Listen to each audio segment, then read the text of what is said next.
continuamos a análise aqui em estúdio e, professor, Donald Trump, no discurso que teve ontem, ameaçou um ataque e que destruía pontos e centrais elétricas em apenas 4 horas. Tem os Estados Unidos capacidade para um ataque nesta janela temporal? Como já foi dito, eu não tenho grande dúvida, aliás, acho que ninguém tem, que os Estados Unidos têm efetivamente essa capacidade. O problema é saber se o vão fazer e quais as consequências, digamos assim, que daí iriam advir. Repare que, além dos crimes de guerra que já aqui falámos e que obviamente iriam estar em cima da mesa, a imagem internacional dos Estados Unidos da América iria ficar literalmente nas ruas da amargura caso avançasse para uma situação como essa. Não sei se já reparou, mas a linguagem, a própria linguagem utilizada pelos responsáveis norte-americanos, desde logo, por exemplo, o secretário da Defesa, que agora se chama secretário da Guerra, Peter Hegseth, está a atingir os limites do inaceitável. Já está a chamar animais, nomeadamente aos iranianos. E, portanto, isto lembra-nos outros tempos, muito, aliás, tenebrosos, em que, digamos, esse tipo de qualificativos eram utilizados. E, por exemplo, no domingo, Donald Trump também fez uma publicação na sua rede a chamar também sacanas, um uso de linguagem também mais forte ainda. Exatamente, e de tal modo isso está a ser, digamos, acompanhado com enorme preocupação nos meios norte-americanos, que já se fala em muitos, digamos, congressistas e senadores na utilização daquilo que é ou que prevê o capítulo 4º da 25ª emenda, que no fundo basicamente é substituir o Presidente por, digamos, ele estar, enfim, em estado de anomalia psicológica ou psiquiátrica. Repare que já estamos a falar nisto. Não é o processo de impeachment, que esse demoraria muito mais tempo. É um outro processo, este que eu acabei de dizer, que de facto também poderia ser, digamos, utilizado. E o vice-presidente poderia, digamos assim, assumir essas funções. É evidente que provavelmente ainda estamos longe, mas só o facto de já se estar a falar nisto reflete bem o nível de linguagem e o nível de descontrolo, digamos assim, emocional em que se encontra o presidente norte-americano. Eduardo Correia, há pouco falava aqui da questão do regime do Irão. Sabe-se agora que o líder supremo do Irão está... o estado de saúde está mais complexo do que aquilo que se previa, que seriam apenas ferimentos numa perna. Que impacto é que isto tem, dado o contexto atual crítico deste conflito? Bruno, vamos por partes. Nós não sabemos, não há nenhuma declaração oficial iraniana relativamente ao estado de saúde do líder supremo. Portanto, no fundo, tem havido várias especulações ao longo do tempo. Houve até quem já especulasse que não estaria vivo. No fundo, que era uma figura que, afinal, não existia. Portanto, já se disse tudo. Que não tinha 2 pernas, que tinha a cara desfigurada. Portanto, temos que levar com alguma reserva. O que é verdade é que ele ainda não apareceu publicamente. Isso nós sabemos. Não sabemos a razão pela qual ele não apareceu publicamente. Pode ser uma razão de segurança, porque efetivamente tem as forças israelitas, as forças americanas têm tido a capacidade de eliminar alvos de uma forma muito analítica, muito específica. Ainda ontem foi eliminado um dos chefes das secretas. Portanto, pode ser um cuidado e é só, pelo contrário, pode estar efetivamente bastante ferido e sem condições de aparecer em público.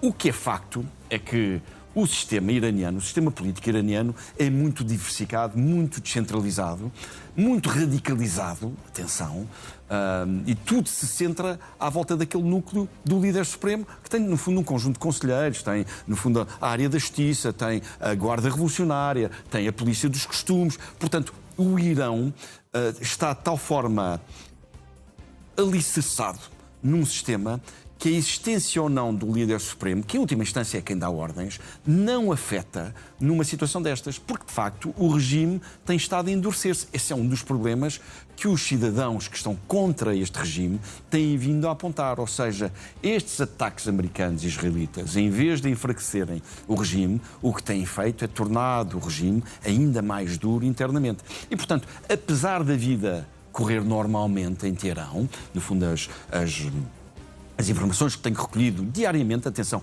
diariamente recebo mensagens de Teherão, a cidade está limpa, as pessoas levam a sua vida normal, os jardins continuam a ser frequentados, apesar dos ataques aos aeroportos, os ataques à universidade, e no fundo aquilo que nos dizem é que pensar em criticar o regime publicamente nesta fase, é algo que ninguém se atreve. E, portanto, o controle do regime está mais fortalecido. E, portanto, a inexistência, ainda à tua pergunta, a inexistência física e visível do líder supremo não tem afetado a dureza com que o regime, no fundo, atua.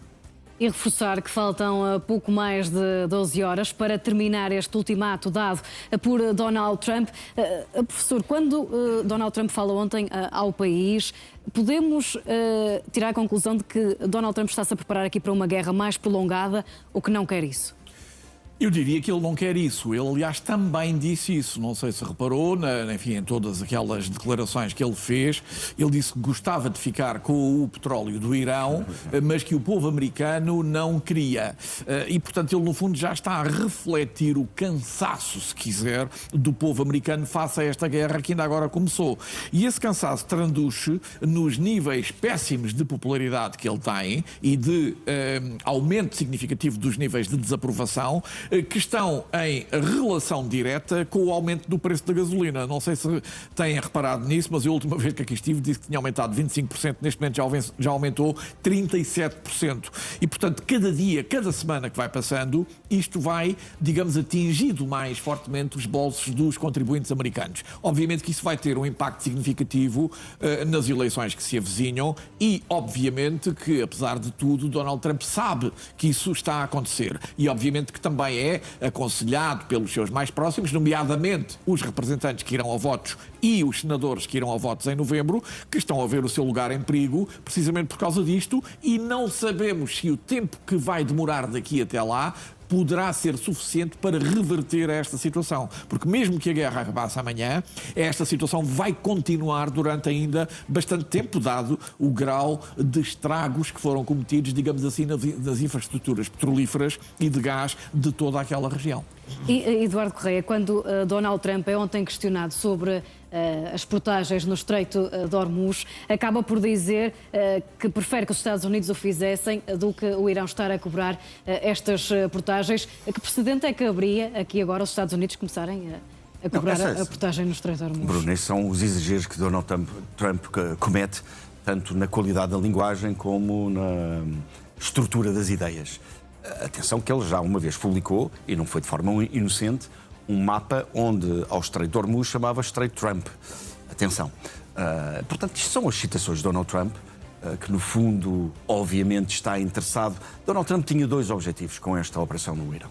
O primeiro objetivo é, evidentemente, proteger Israel. Atenção que o Irão estava a preparar-se para o enriquecimento de urânio a um nível que lhe permitiria construir uma arma de destruição maciça. Isso é uma ameaça que Israel não pode tolerar, evidentemente, porque põe em causa, evidentemente, a existência do Estado de Israel. Mas Trump estava, no fundo, interessado em condicionar a venda de petróleo do Irão à China, seu principal adversário industrial e comercial, e está interessado, atenção que o Irão tem a segunda maior reserva de petróleo do mundo, interessado em abastecer-se, ou pelo menos recanalizar o abastecimento de petróleo do Irão. Evidentemente que sim, não vai ter direito a isso, nem vai ter direito a controlar o Estreito de Hormuz, porque é um tema que os iranianos não irão perder a sua soberania, mesmo com o novo regime, nunca irão prescindir. Tanto o Irão, como o Omã, como os próprios países dos Emirados Árabes Unidos, são, no fundo, quem controla a região. Relembrar que o Estreito de Hormuz já foi controlado por portugueses. Afonso Albuquerque mandou construir uma série de fortalezas no Estreito de Hormuz, por ser precisamente um ponto altamente estratégico ao comércio mundial. Muito bem. 30 segundos, José Francisco Pavia. Onde é que fica Israel no meio disto tudo? Israel foi, no fundo, como aliás acabou de ser afirmado, o principal responsável por tudo isto ter começado, porque no fundo foi Netanyahu que terá iludido, se quiser, o presidente Trump, dizendo que isto eventualmente poderia ser uma espécie de passeata. Como se viu, não foi, pelo contrário, e Israel agora está com uma guerra em várias frentes ao mesmo tempo, e o próprio Netanyahu, digamos que tem o seu lugar em risco, porque não se esqueça que há eleições ainda antes das intercalares, e portanto Netanyahu também deverá o seu lugar em risco neste momento. Muito bem, José Francisco Pavia, Obrigado. Eduardo Batista Correia, obrigado aos dois Boa tarde. e um bom dia.